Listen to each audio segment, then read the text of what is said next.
Hello everyone, welcome to the Spooky Noodles Podcast. Today we'll be covering the tale of the Flatwoods Monster.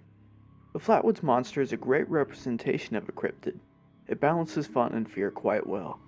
The idea of it is creepy, but it has become such a cultural icon that its horror elements have become quite trivialized. But anyways, why was this creature studying the lands of Braxton County in West Virginia?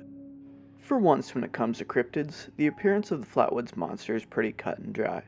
The monster was a 10-foot tall humanoid creature. The creature had a dark red, spherical face with a headdress that resembled a spade symbol. It seemed to be wearing some sort of a dress. The creature also seemed to have claws for hands and no feet, as it was floating slightly off the ground. It emitted a gross, thick mist that prevented those who saw it from getting a good look. However, thanks to its glowing eyes and aura, these details were able to be remembered. My favorite depiction of the monster is the black and white picture with it standing near a tree. This may come as a surprise, but the Flatwoods Monster was first spotted near the farm of G. Bailey Fisher, which happened to be located in the town of Flatwoods, West Virginia. Flatwoods is a remote town in Braxton County. In fact, it is so remote that its population is absolutely minuscule. There are currently about 264 people living in the town. Since the first census of the area, the highest the population has ever been is 405. The creature has become an extremely big part of Flatwoods and even Braxton County's culture. There's an annual event in that area that aims to celebrate the legend. There's a Flatwoods Monster Museum that is located in the town of Sutton, which also lies in the zone of Braxton County. The monster is likely a big moneymaker for the area. The residents of Flatwoods were introduced to the Flatwoods Monster on the night of September 12, 1952. 3 boys, Edward and Fred May, along with their friend Tommy Heyer, were playing at their school in the evening. They all saw a bright red light flash across the sky. From their perspective, the light seemed to have landed in the farm of Flatwoods local G. Bailey Fisher. The boys were incredibly intrigued. They ran back to the May household and spoke to Kathleen May, the mother of the brothers. After telling her what they saw, she asked local National Guardsman Eugene Lemon to come check it out with them. 2 other boys ended up going to check out the scene with them, but it isn't really clear how they got there. The crew of 7 started making their way to the farm. Upon arrival, they started walking up a hill that was located on the farm. Before they could get too close, the red light seemed to appear once more.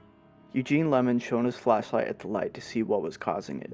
By doing this, he revealed the monster that was standing right in front of them. They were already terrified, but when the beast started hovering towards them, they reasonably left that area. This is where the main description of the Flatwoods Monster originated, but it should be noted that other strange happenings occurred around the same time as this. There were other eerie incidents that supposedly happened before and after the event that we went over. Although there are some distressing parts of the legend, most of it can be explained away. Skeptic Joe Nickel did some research and proposed these ideas. The light that originally caught the boys' attention was likely a meteor. Meteors had been spotted on that night in Maryland, Pennsylvania, and West Virginia. The red flashing light that they saw was likely an aerial navigation beacon. Nickel claims that a few of these were visible from that area. Finally, the monster was probably just an owl. It is unclear how an owl became distorted into that, but local owls share quite a few characteristics that match the descriptions of the monster. The theory is that maybe foliage gave it the appearance of being a large beast. He also believes that stress and anxiety had a lot to do with the misperception of the beast. Strangely, the US Air Force has made it clear that they agree with Nickel. Quite weird if you ask me. For some reason, the Flatwoods Monster appears quite frequently in video games. It doesn't really appear in many other forms of pop culture though, which is kind of strange. I feel like people's obsession with aliens would really boost this creature into stardom, but no, not really. As we've talked about multiple times before, the Flatwoods Monster appears in Fallout 76. Like the other cryptids, it doesn't really look like the actual thing, but it is still a cool concept. At this point, I might have to do a playthrough of 76 on the Spooky Noodles YouTube channel.